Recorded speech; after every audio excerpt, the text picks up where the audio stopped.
తెలంగాణ ముఖ్యమంత్రి రేవంత్ రెడ్డి మాజీ మంత్రి కేటీఆర్ మీద విరుచుకుపడ్డారు.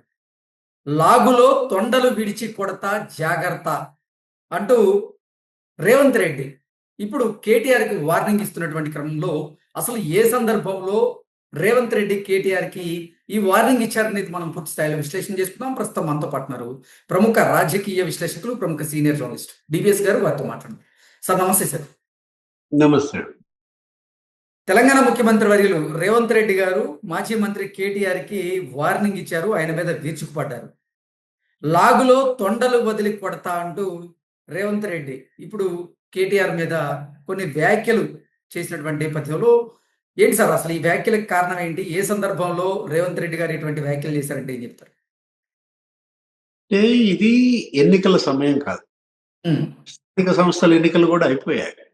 ఇంకేదో ఎంపీటీసీ, జెడ్పీటీసీ ఉంటాయి. అవి పార్టీ పరంగానే జరుగుతాయి.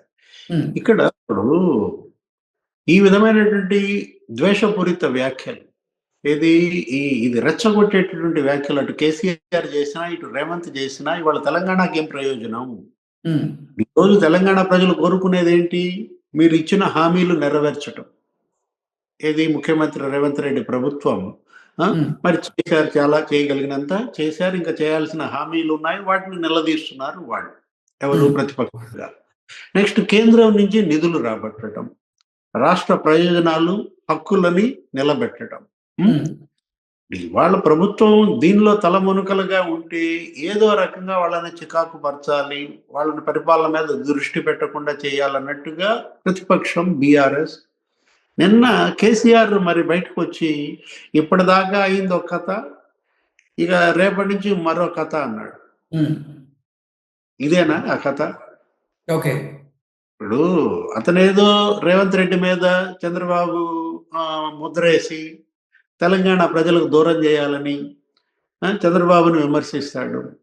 ఇప్పుడు చంద్రబాబు ఇవాళ తెలంగాణ, ఆయనకేంటి సంబంధం? తెలంగాణ తెలుగుదేశం పార్టీ అక్కడ ఉంది, కానీ ఆయన పొరుగు రాష్ట్ర ముఖ్యమంత్రి. ఇప్పటికీ చంద్రబాబుని విమర్శించడం ద్వారా నేను తెలంగాణ ప్రజలను ఆకట్టుకుంటాను అని ఎలా అనుకుంటున్నాడు? చంద్రబాబుని విమర్శించడం వల్లే మీరు పతనమయ్యారు. ఆయన అరెస్ట్ అయ్యి ఆయన జైల్లో ఉంటే నీ కొడుకు అవహేళన చేసినందుకే కదా ఇవాళ మీ పరిస్థితి వచ్చింది.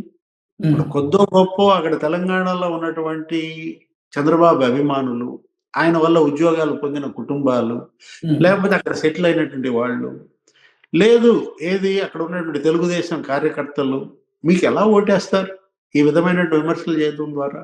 అంటే ఓటు దూరం చేసుకోవటం బీఆర్ఎస్ కి తెలిసినట్టుగా ఇంకెవరికి తెలియదు అన్నమాట.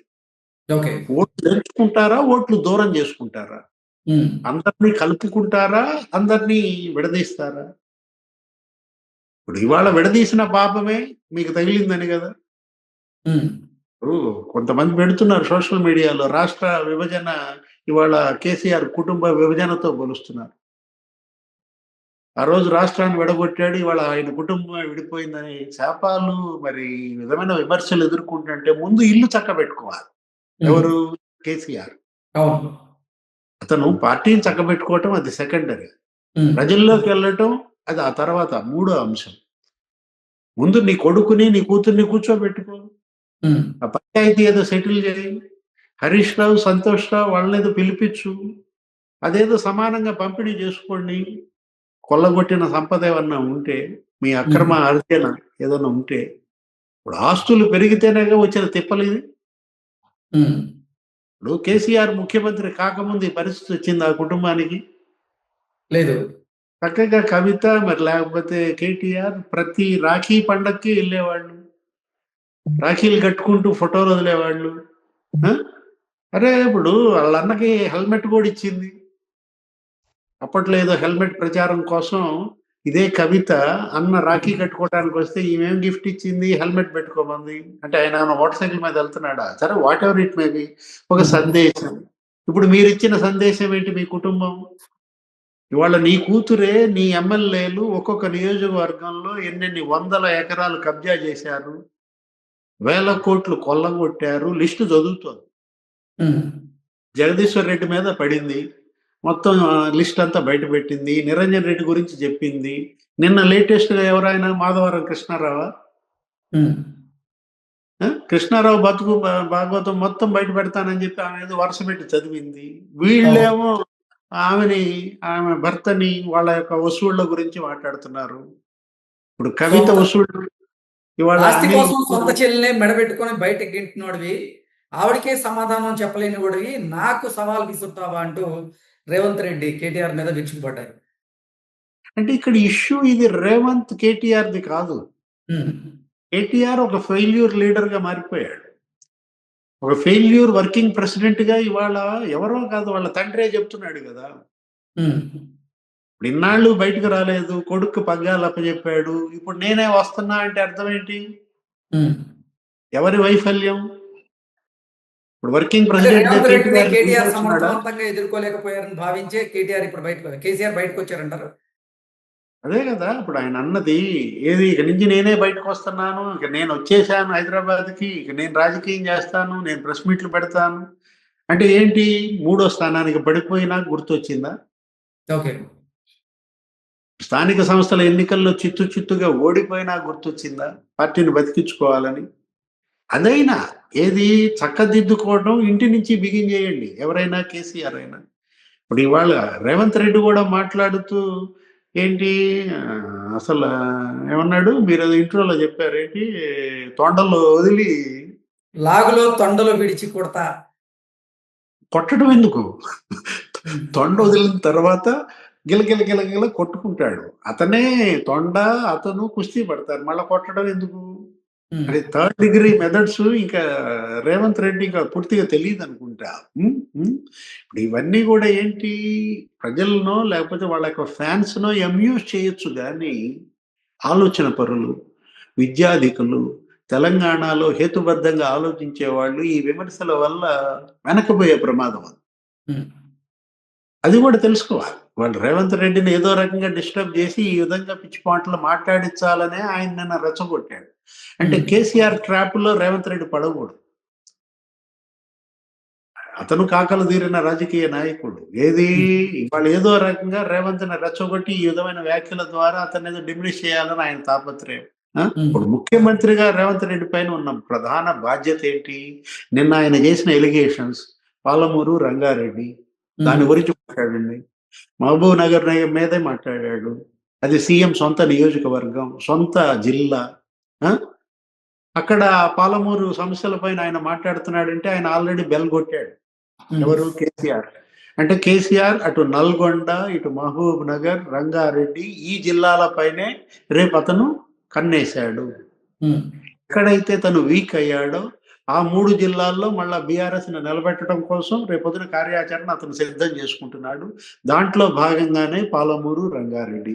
ఇప్పుడు ఆ పాలమూరు ఎత్తిపోతల పథకం, దాన్ని మరి కేంద్రం నుంచి నిధులు రాబట్టడం, అది పూర్తి చేయటం, ఈ 2 ఏళ్లలో మీరు ఏం చేశారనేది కాదు, ఇక రాబోయే 3 ఏళ్లలో ఆయన కేసీఆర్కి స్పేస్ లేకుండా చేయాల్సిన బాధ్యత కాంగ్రెస్ ప్రభుత్వం పైన ఉంది, రేవంత్ రెడ్డి పైన ఉంది అన్నాడు. ఇప్పుడు రేవంత్ రెడ్డి మాట్లాడుతూ ఏమన్నాడు?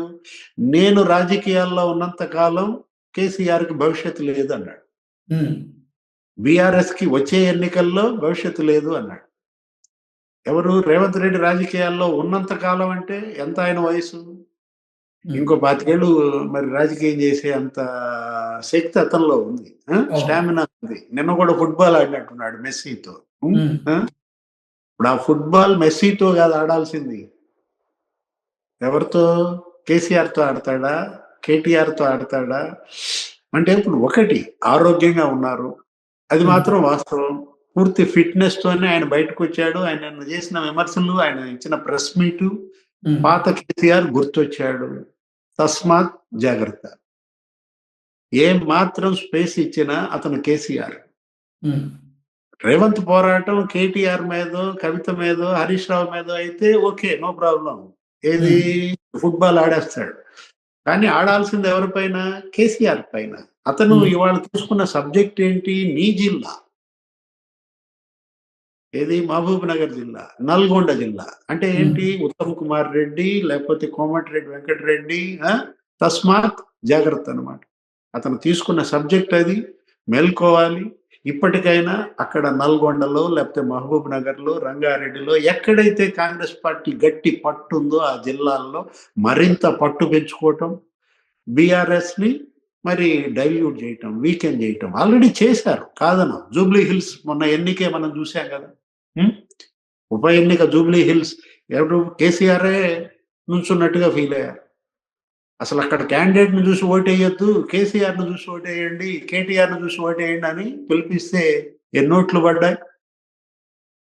హ్మ్. అంటే ఒకటి ఉనికి కోసం కేసీఆర్ ఆరాటం.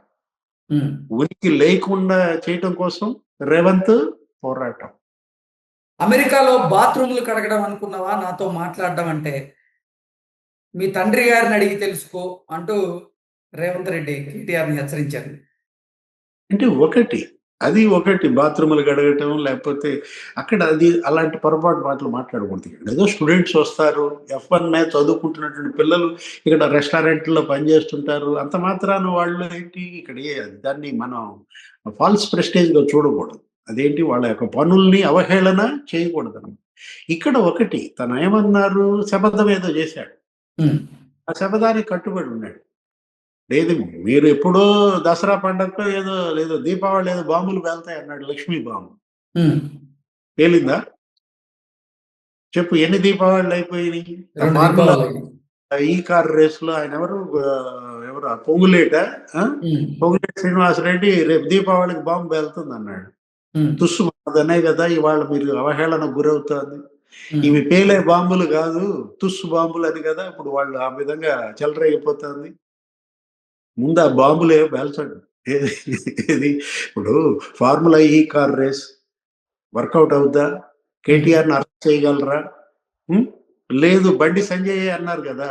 నిన్న హ్మ్. కేంద్ర మంత్రి మాట్లాడుతూ బీఆర్ఎస్‌తో కుమ్మక్కయ్యాడు రేవంత్ అంటూ ఏమన్నాడు బండి సంజయ్? ఆ! ఏమైంది ఆ ప్రభాకర్ రావు ఇంట్రాగేషన్ అని అడుగుతున్నాడు. హ్మ్. ఆ ఫోన్ ట్యాపింగ్ కేస్ ఏమైంది అంటున్నాడు. ఆ! అటు కూతురు ఫోను, అల్లుడు ఫోన్‌లు గూడా ట్యాప్ చేశారు కేసీఆర్. హ్మ్. అసలు రేవంత్ రెడ్డి ఇంటి దగ్గరే పెట్టారు గదా! ఒక పెద్ద యాంటినా, ఒక పెద్ద రూము, పెద్ద ఆఫీసు, హ్మ్. Tapping office.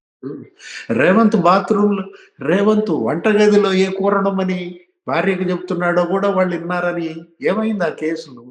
హ్మ్. ఏం జేశారు ఆ ప్రభాకర్ రావు ఇష్యూ? అరెస్ట్ చేయగలరా? మళ్ళీ కాళేశ్వరం విచారణకు కేసులో పిలిచారు గదా సార్! మళ్ళీ విచారణకు పిలిచి విచారిస్తున్నారు గదా! సో, ఆ కేసులో సుప్రీంకోర్టు ఏదో మెకానిజం ఆదేశించింది. జరిగిందేమో. సుప్రీంకోర్టు ఆదేశించింది ఎళ్లి లొంగిపో అని. హ్మ్. లొంగిపోయాడు. ఏమిచ్చాడు సమాచారం? ఏం చేశారు ఆ కేసులు? వాళ్ళ హ్మ్. కేసులు పెట్టడం గాదు, విచారణలో చేయించటం గాదు. వాటిని ఒక లాజికల్ ఎండ్‌కి తీసుకెళ్ళాలి. ఓకే. ఇది కాళేశ్వరం కమిషన్ ఏమైంది? ఇప్పుడు ఆ ఛత్తీస్‌గఢ్ విద్యుత్ కొనుగోళ్ల పైన ఎంక్వైరీ ఏమైంది? ఇప్పుడు యాదాద్రి అదేదో పవర్ స్కామ్ అన్నారు. పవర్ హ్మ్. ప్లాంట్‌లు పెట్టిన దీంట్లో ఆ! 50,000 కోట్ల కుంభకోణం అన్నారు. హ్మ్.